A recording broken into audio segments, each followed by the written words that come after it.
안녕하십니까, 민승기 동사입니다. 오늘 영상 주제는 부당해고 부재 신청 이유서 작성 방법입니다.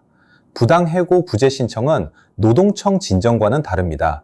노동청 진정은 근로감독관이 당사자의 주장을 주로 진술, 즉 구두로 파악하는 방식으로 진행되는 경우가 많습니다. 반면 노동위원회에 제기하는 부당해고 구제 신청은 당사자의 주장을 서면으로 확인합니다. 그래서 이 사건에서는 말보다 문서가 먼저 사건을 이끕니다.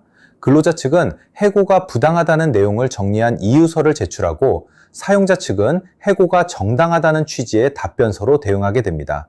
한 가지 예를 들어보겠습니다.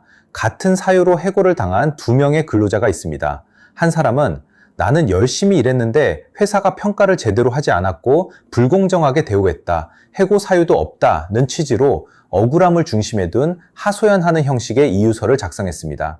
반면 다른 한 사람은 해고가 절차적으로 어떤 문제가 있었는지 그리고 해고 사유가 기준에서 왜 부족한지를 쟁점 중심으로 정리해 이유서를 제출했습니다. 노동위원회가 누구의 주장에 더 무게를 두었을까요? 보통은 후자였습니다. 이유서는 감정을 전달하는 글이 아니라 노동위원회가 사실관계를 정리하고 판단의 기준을 세우는 문서이기 때문입니다.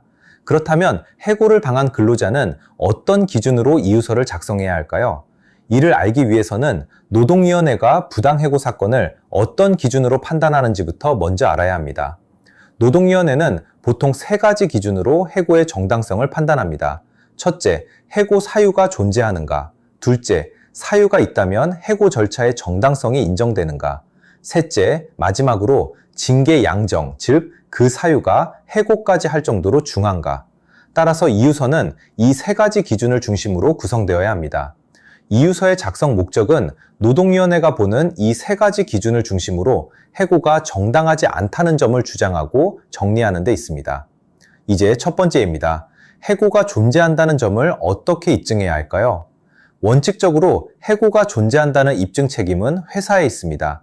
다만 실무에서는 부당해고 구제 신청을 제기한 근로자가 우선 내가 해고를 당했다는 사실관계부터 정리해주는 과정이 필요합니다. 핵심은 두 가지입니다. 회사가 해고를 통보한 사실이 존재해야 하고 근로관계의 종료 사유가 자진퇴사나 권고사직이 아니었다는 점이 함께 드러나야 합니다. 즉, 회사가 종료를 통보했다는 흔적과 내가 스스로 그만둔 것이 아니다 라는 흐름이 사실관계를 통해 설명이 되어야 합니다. 실제 구제 신청 과정에서는 회사가 해고가 아니라 자진퇴사 또는 권고사직이었다고 주장하는 경우가 적지 않습니다. 그래서 객관적 자료가 부족한 사건이라면 구제 신청을 제기하기 전에 해고 통보를 확인할 수 있는 문자나 대화 기록 또는 녹취 내용처럼 해고의 존재를 뒷받침할 수 있는 자료를 미리 확보해둘 필요가 있습니다. 다음은 두 번째 기준입니다. 해고 절차의 정당성입니다. 해고 절차의 정당성은 크게 두 가지 기준으로 봅니다.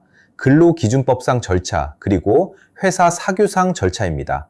먼저 근로기준법상 절차에서 핵심은 해고 서면 통지 규정입니다. 해고는 서면으로 통지되어야 효력이 있다는 취지로 규정되어 있기 때문에 서면이 아닌 구두 통보나 단순한 문자 통보로 이루어진 해고는 해고 사유와 별개로 절차상 정당성을 잃게 됩니다. 다만 실무에서는 이메일 통보는 서면 통지로 인정되는 경우가 많습니다. 다음으로 사규상 절차 규정입니다. 보통 인사위원회 개최와 소명 기회 부여가 쟁점이 됩니다. 여기서 먼저 확인해야 할 것은 취업 규칙이나 징계 규정에 해당 절차가 의무로 규정되어 있는지입니다. 의무로 규정되어 있지 않다면 인사위원회를 열지 않았다는 사정만으로 곧바로 절차 위반으로 보기 어렵고 소명기회 부여 역시 사규상 의무 규정이 없다면 그 자체만으로 절차 위반을 단정하기는 쉽지 않습니다.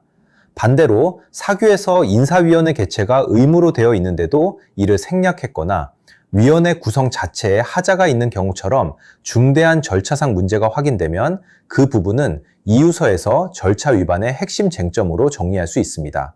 이러한 사항은 해고 사유의 정당성과 상관없이 부당해고에 해당할 수 있다는 점까지 함께 정리해 두셔야 합니다.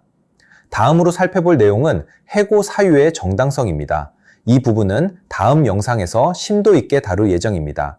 먼저 간략히 정리하면 해고 사유의 정당성은 두 가지로 정리할 수 있습니다. 해고 사유가 존재하는가, 그리고 양정이 적정한가입니다. 해고 사유는 원칙적으로 서면 통지서에 기재된 해고 사유를 중심으로 판단해야 합니다. 그리고 그 해고 사유가 실제로 존재한다는 점에 대한 입증 책임은 회사가 부담합니다. 따라서 해고 사유가 근로자의 귀책이 아니거나 사실상 존재하지 않는 경우라면 그 내용을 이유서에서 분명히 주장하시면 됩니다. 그리고 해고 사유로 인정된다고 보는 사항이 있더라도 그 사정을 종합해 징계 양정상 해고 처분이 정당한지로 판단이 이어집니다. 징계 양정이란 징계 사유가 해고까지 갈 정도의 사유에 해당하는지를 판단하는 문제입니다. 따라서 이유서에는 징계 양정이 과도하다는 내용이 반드시 포함되어야 합니다. 정리하면 이유서는 해고가 있었다는 점을 먼저 확정하고 그 다음 절차의 정당성을 점검하며 마지막으로 해고 사유와 징계 양정을 기준으로 해고가 정당하지 않다는 논리를 완성하는 문서입니다. 다음 영상에서는 해고 사유의 정당성 판단을 어떻게 구성하고 어떤 방식으로 주장과 증거를 배치해야 하는지 더 구체적으로 다루겠습니다.